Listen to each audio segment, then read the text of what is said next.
Welcome back everyone. You might notice that we are outside Mount Moon. You might be wondering why we're there. Well, the wonders of modern technology once again blessed me with all their skill and efficiency and reliability. I did a recording session that covered Lavender Town, the trip across to Saffron, Route 7 and the Pokemon you can catch there, Murkrow and Houndour, before catching Snorlax, heading up to Diglett's Cave, and an Easter egg near Pewter City in Mount Moon. Unfortunately, OBS decided it would be a really good idea to crash about 7 minutes into this recording session and not actually tell me. So I lost everything. Fortunately, we did not lose a lot. However, we did lose the rival battle in Mount Moon. After you battle him there, you're able to rematch him at the Elite Four on Monday and Wednesday. I've been doing a bit of exploring, my team has changed a little bit, but I've had Pidgeot flying me around. Sunny has evolved, that's the major change. And I taught her Thief to help her deal with Snorlax, which is why she has the leftovers. Otherwise, things are going pretty smoothly. I will put Sunny at the 4, but I'll take the leftovers from her. And I'll give her the amulet coin. Hopefully today we will make it back to Celadon City is the right one, and we will be battling Erika. That's not what I want to do. I want to give her an item. Admittedly, it did kind of show me that OBS crashed because things locked up a little bit on this and then kept going. Thing is, beforehand, the emulator has done that and it's kept recording completely fine. But enough about my gripes with technology and why it doesn't work. I could honestly rant for ages about technology and its lack of reliability. And I'm perfectly aware that there is a certain irony in using modern technology in order to decry modern technology. Gonna have to teach Sunny Psychic as well. But overall, this should go pretty well.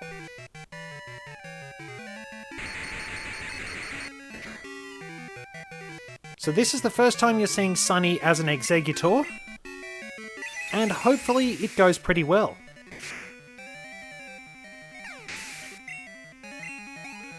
So there we are, another opponent down. You can make it to Cerulean City from the Mount Moon path, but you cannot go back. I think there was an item near here or something like that. I can't exactly... Oh no, wait, I found an Ultra Ball. That's not too bad. So I'll show you the Pokemon I've caught when I get back to Cerulean. We have a Bird Keeper down here. And apologies about that. Hay fever's acting up. And Bird Keeper Hank has a Pidgey at level 12. Seriously, dude. Like, we were battling opponents like that. Well, actually, mostly we were battling opponents like that just before the third gym and after the second. It's kind of pathetic when you think about it. Which is also something else I've gone on about more than enough. But he does have a Pidgeot, which is pretty good.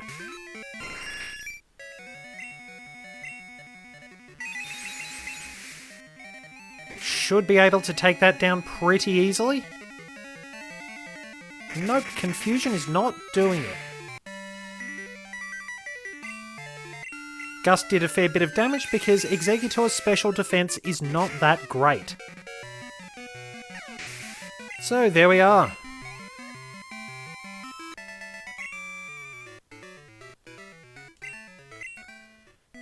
Alright, so let's get the TM for Psychic. Oh, it is this one. Alright. Interesting, Mercy can learn it. But of course we do want it for Sunny. It is so much better when you can actually reuse TMs. Probably the best addition the Generation 5 games made. Apart from some very good Pokemon, but I'd still say the TM thing is much more influential. Anyway, if you want, you can drop down there to get to Cerulean. Or along here. You can't surf to near Cerulean Cave, but we can battle this young lady, who is unfortunately a bit nervous.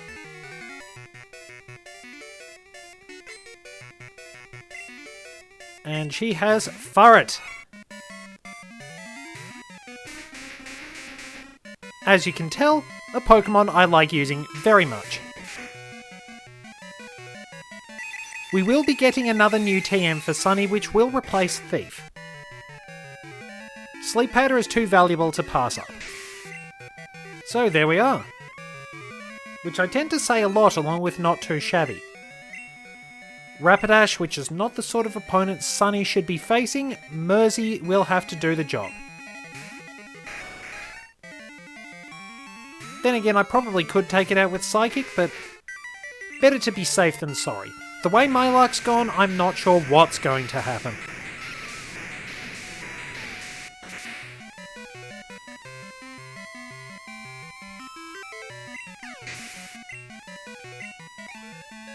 And there we are, gives very good experience. And we can also grab the item up here.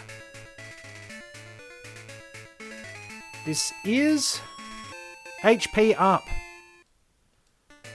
Probably best to go to Polari, who I think has the lowest base HP of the team.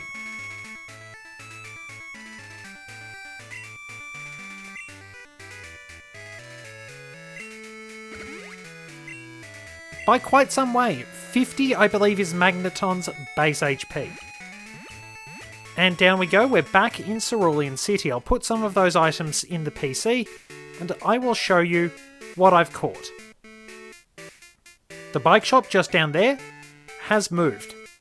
I believe I mentioned it, not 100% sure.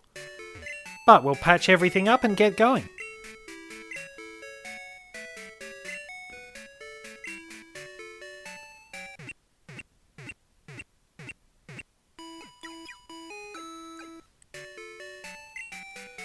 Now, it's worth noting we are going to need a Pokemon with Cut to get into the Celadon gym, which is a little annoying.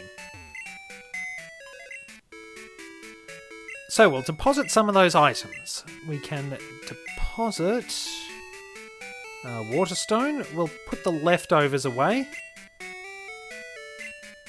PP up I probably should use on Psychic, but the other two I can sell. Whoops.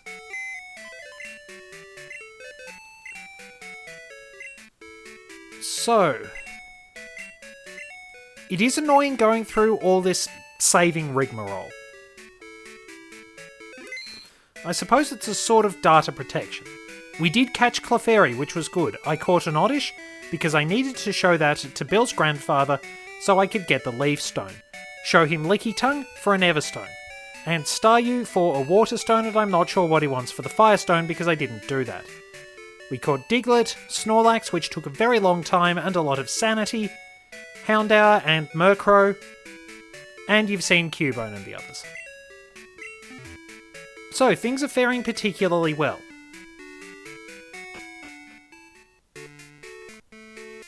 It's pretty much a straight shot to Celadon City.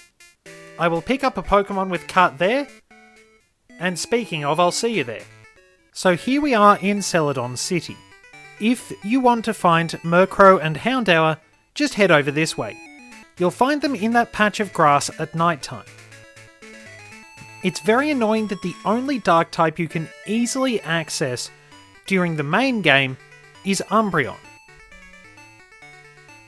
You can only get Tyranitar right at the end of the game, similar deal with Sneasel, unless you're playing Crystal, in which case it has a chance of appearing in the Ice Path. However, since both its types are special, Sneasel is not going to be particularly helpful. Houndour and Houndoom are, but of course you can only get them late. So, there's the mandatory dirty old man outside Erika's gym. And let's head in. So we will be taking on a good variety of opponents. Mostly grass poison types though.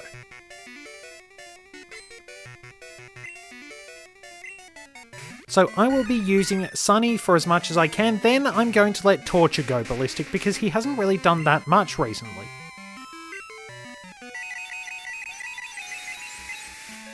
And I absolutely love the animation for Psychic.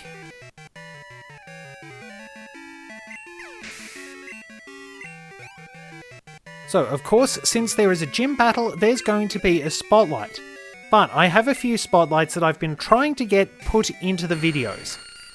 I had them all set up in the videos I lost, and I had them set up for the footage that I lost because OBS crashed. So you're getting them because I am determined to put them into things. That came out wrong, I think. Anyway, the twins are defeated.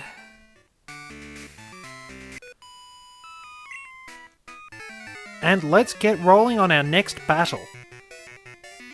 We're probably going to brush these opponents aside fairly easily. Unless, of course, we run into an Executor, but I have the tools to subvert it. Because I have Sleep Powder. And I have Thief.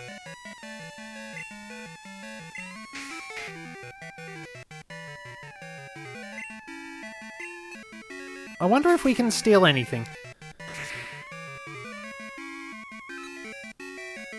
Did more damage than I thought, but no, it's not holding an item.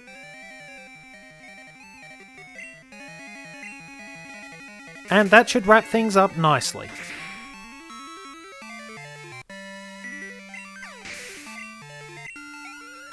Executor gives pretty good experience. And there we go.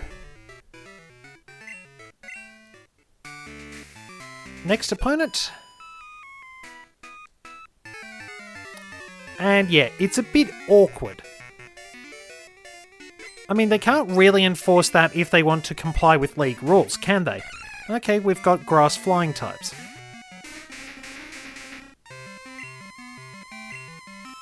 It is an interesting tradition, and it is implied, according to some sources, that Erika may actually be lesbian. It's not really confirmed or anything, there are just very small hints dropped, but it's possible, and I don't think it is really going to stop people writing fanfiction and things like that either.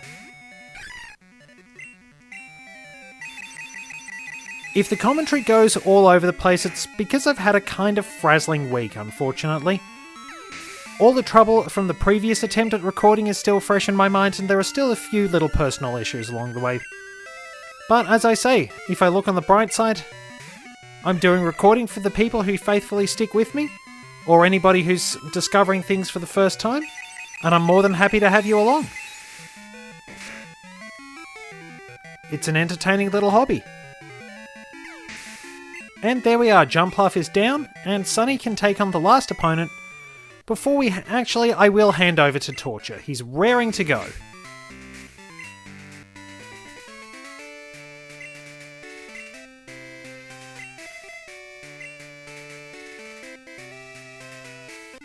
And here we go. Why not both? There are probably very nice flower arrangements because Erika practices that hobby. One must be honest, there would be some very good looking ladies in there, but we're mostly here to battle and win.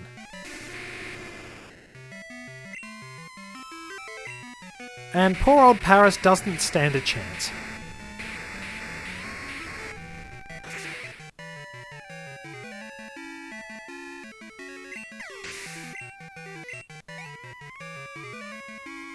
And what do we have next? Execute.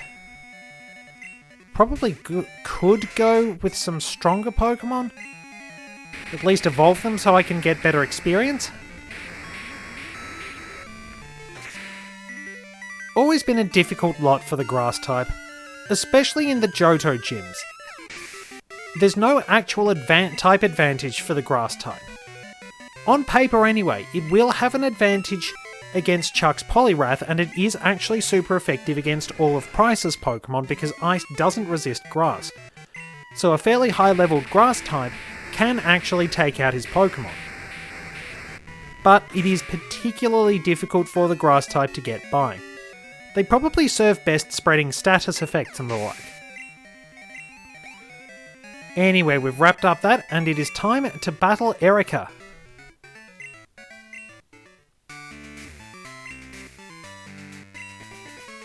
It has actually been nice where I am. A bit of cooler weather before it starts getting warm for the end of spring and summer.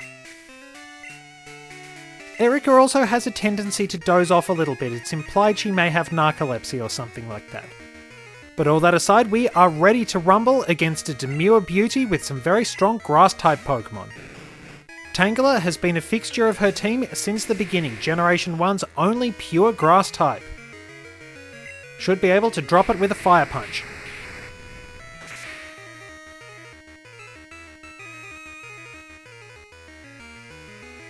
Decent physical defense, especially as Tang growth, but poor special defense. Good experience though. Next up, Victory Bell. Fairly good attacking stats, but average defenses.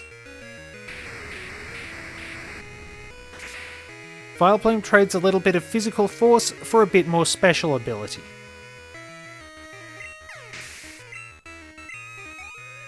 And it is slightly bulkier overall, but a bit slower. And here's Erika's ace Pokemon. The spotlight will be put on Bellossom.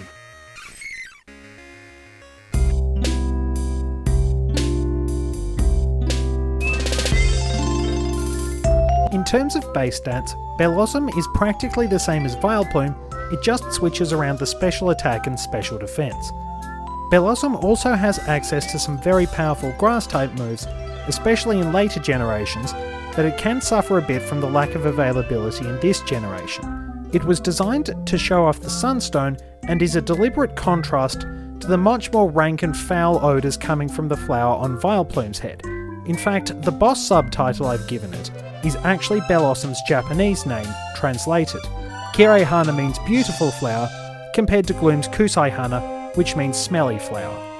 In battle, Bellossom will play out somewhat similarly to Vileplume, except without the poison type attacks to rely on. Given its stats are very much the same, it can either be used to spread various status effects or dish out some powerful grass type moves. It will be fairly bulky, which can help it, but overall it is going to suffer very similar problems to those of Vileplume. Nonetheless, Bellossom will be a great addition to any team in later generations. It has much better grass moves available to it, and it can learn them more easily, and it can take advantage of abilities like Chlorophyll to give it a real boost. Try it out sometime, and you will find a particularly reliable ally which you can access fairly early. We've encountered Bellossom before, but I was saving the spotlight for this moment.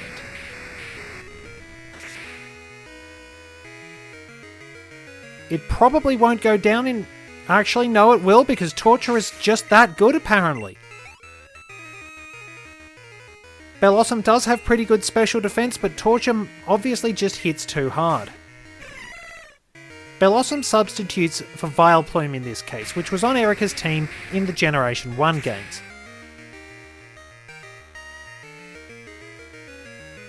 And Jumpluff doesn't stand a chance either.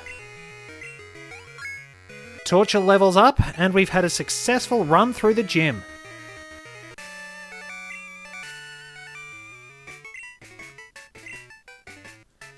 And we get the Rainbow Badge, our third badge in Kanto. We also get a TM from Erika.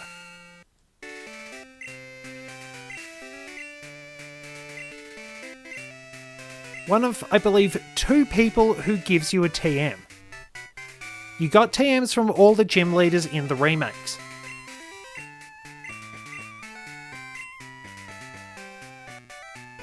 So let's boot up that Giga Drain and teach it to Sunny. Now in this generation, Giga Drain only has 60 power and 5 PP. Yeah, not surprising Weepinbell can learn it, so we'll have to go and get Polari back.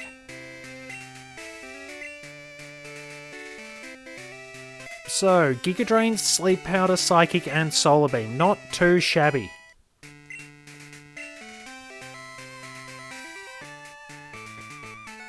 Fairly efficient work. Our next destination will probably be back at Pewter City, where we will have to battle Brock, because we have a bit of work to do around there. In fact, I will swap out for Pidgeot, but first I'll show you, I think there's a hidden item around here somewhere. Another PP up. I'll quickly hop on the bike and do a quick run around. because of course I need to show you some of the places I've been to. Now, if you surf here, you'll find Grimer and Muck, which we can catch a bit later. I'll get Polari onto that.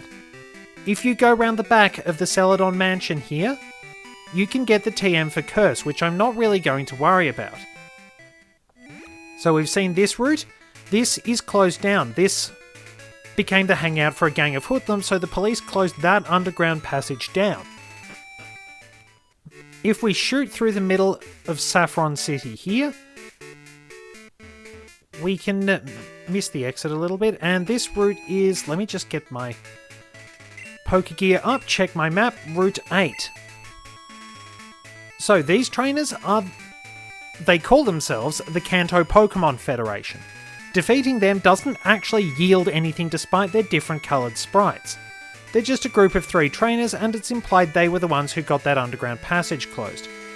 Couple of trainers, nothing spectacular, and I did intend to show you Lavender Town. We lost that as well. So this is the radio tower for Lavender Town. That is where you get the expansion card, which allows you to play the Poker Flute along with the other Kanto radio stations and catch Snorlax. It has replaced the Pokemon Tower in what's kind of a sacrilegious move. The Soul House is down here.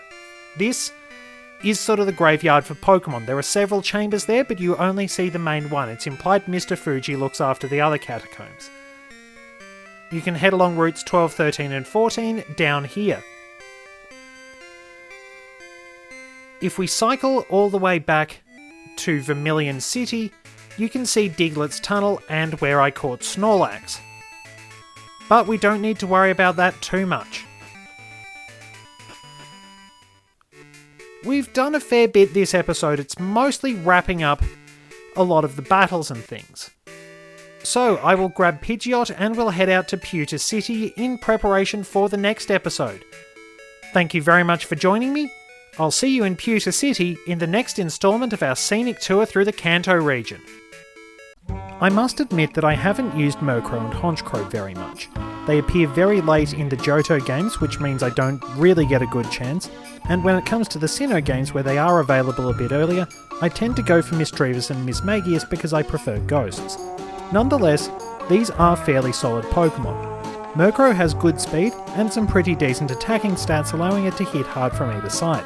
Honchkrow is a bit slower unfortunately, but it hits even harder, and its high HP can make up for some of the damage it might take. In addition, Honchkrow can take advantage of Super Luck. With the changed mechanics to critical hits in later generations, it can have a much easier time dishing out critical hits with Night Slash. Murkrow's design is actually meant to resemble a witch, with its tail feathers resembling a broomstick. Honchkrow is meant to resemble a Maffiodon, although the fact that it has a pink shiny coloration, and the fact that bosses around groups of Murkrow have led some people to liken it to a pimp.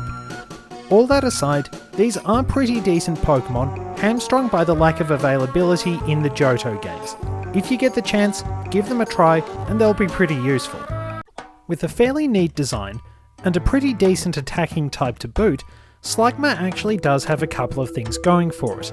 Unfortunately, it tends to run into the same problems that plague a lot of Johto Pokemon. You can't find it until the post-game, and its stats are actually pretty terrible even when they're evolved into Magcargo. While Magcargo does have really good defense, its poor HP lets it down and its special attack is only middling. As you'd expect from lava snails, they are also very, very slow.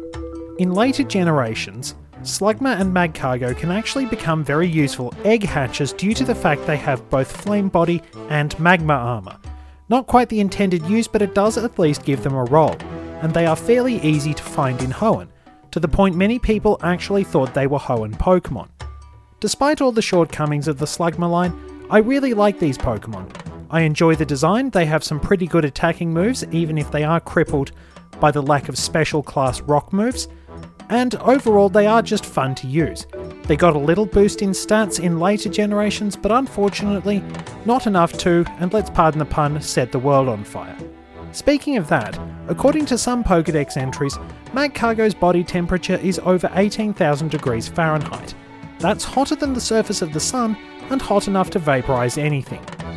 Pretty good evidence for the fact that Pokédex entries are just made up.